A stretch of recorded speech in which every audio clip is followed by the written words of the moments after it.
cockiness has gotten the better of me. Yeah, it has. I am feeling a little worse for wear today because, of course, last night Callum Mags were broadcasting live from KWP, the agency on Rundle Street, which was handy for us. You know, it's just a short walk from the office. Very short walk. A little side note, what a balcony they have. What a balcony. What an office. They have an astronaut table. helmet up there. An astronaut helmet, a ping pong table. One of the lovely girls that does work there, I did say to her after, I was like, does anyone put on the astronaut helmet? And she's like, no, not really, never. No one's ever done that. And I was like, oh, that's a bit awkward because I just did.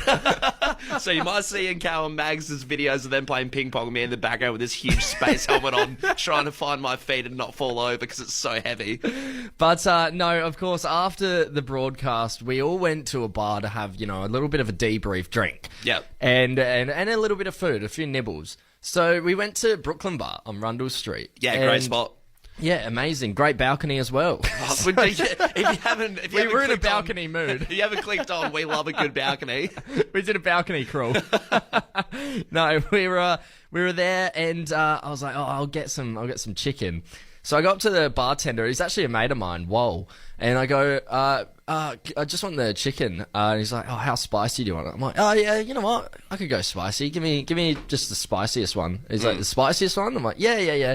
He's like, how about the off-menu spiciest one? And I said, challenge accepted, friend. Everyone at Brooklyn gasped. The DJ scratched the vinyl. The music stopped. Everyone turned around and Wall was like, the spiciest, off-menu. Grabs a key as if it's like a nuclear war and he has to just wedge it into the cupboard and turn it. Him and the other bartender had to turn it at the same time to get the sauce. Do an eye scan to open up the door. And he kept saying to me, are you sure? Are you really sure? I'm like, yeah, you know, I like spice. You know, I have spicy food all the time. It shouldn't be too bad. He's like, no, it's pretty bad. Like, you sure? I'm like, yes, give me the spicy chicken. Yeah, okay. So, you know, about 5 minutes, 10 minutes passes and the chicken comes out and the lady who brings it out to me says, the chef says good luck. Really? I didn't hear that. Yeah. It's not something you really want to hear before you indulge in a meal. And I go, oh, really? And then I get challenged by our boss, the corporate fat cat, if I can finish all 4 chicken thigh tenders, then he'll give me $50. And I said, yeah, of course, easy. this was within the time constraints of about 4 minutes, so about a minute per piece of chicken, including the fact that, yes, it is very spicy. So, yeah, he did put a bit of money on the line. It was a crazy sight. He's a bit infamous for that. And, okay, so I thought, all right, this shouldn't be too bad. Have the first one. The first one's going down all right. I'm thinking, oh, you know what? This isn't that spicy. It had that sort of more sweet taste to it. I'm like, walk in the park. This will be easy. The only thing that's going to hurt me is the hot temperature. Then I get to the second one, and the sweat starts coming out. It was a horrific sight, Fresh Fam. I think the mood really sunk. There was a lot of chanting and cheering like, go Tom at the start in the first maybe 30 seconds, and then something switched between your eyes. And everyone started saying, Tom, stop. You've done enough. You've done enough. This is actually a health concern. And I feel like it's so relatable. Whenever you see someone try and conquer a spicy food challenge, there is something that switches in them, and you're like, oh, this could be, you know, need the paramedics or something. So the mood definitely got soured. My tongue and my lips felt like it had fire ants biting them all over. I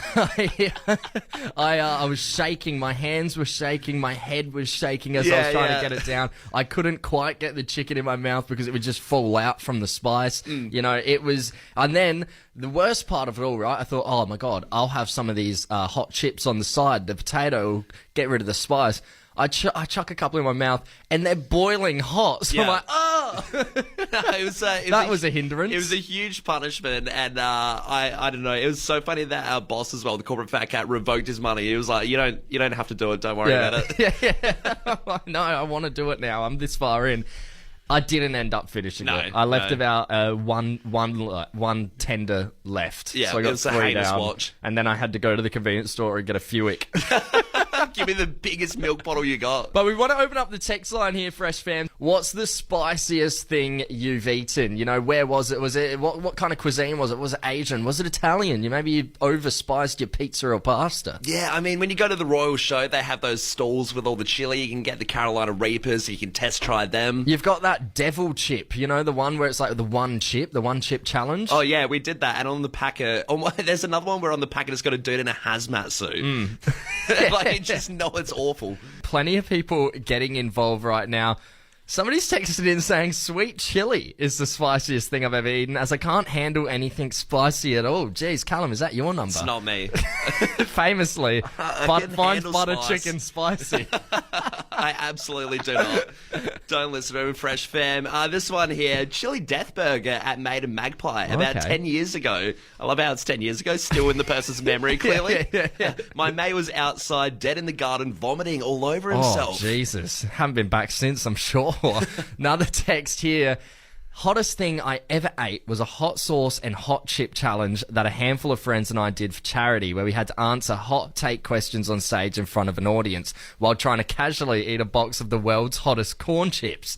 The charity organisation now has a rule because of us about how much hot food we're allowed to do as a challenge, because we almost had to call an ambulance for one of our friends after we all doubled down under our own peer pressure and opened a second box. Yeah, wow. That's just, come on. That's a bunch of blokes, isn't it? Not thinking ahead. The charity now also raises money for intestinal problems of anyone who ate those chips that day. This one here is great as well, Tom. Really interesting. A guinea pig in Cuzco in Peru. Repulsive. Love Jack and Tim. Jeez. I didn't realize they spice up the guinea pigs over there. Like, I know they eat them in Peru, but I didn't realize they have a nice garnish on them. Another text come in here. When I was about 6 or 7, my dad was growing chilies. I like hot food, so he asked if I would like to try one. He said, have the small one first, it's the mildest one. Well, that was a lie. He also said to start with seeds, as they aren't too hot either. That ended up being a bad move. About 30 minutes with the garden hose rinsing my mouth. Is that not the pinnacle of being a dad? As soon as you become a dad, you're like, oh, I want to see what happens if my kid eats a chili. Put them through that. Get the camcorder out. Final text here. A peanut that was covered in chili seed powder and soaked in extract. Worst gut ache. Yeah, you don't want chili soaked in extract. You don't want to bring a sciencey level to it. That's when you know it's going to be burning hot, right? Jeez, they keep pouring through. We'll wrap it up after this one. But 5 spicy ramen noodles tore me a new one.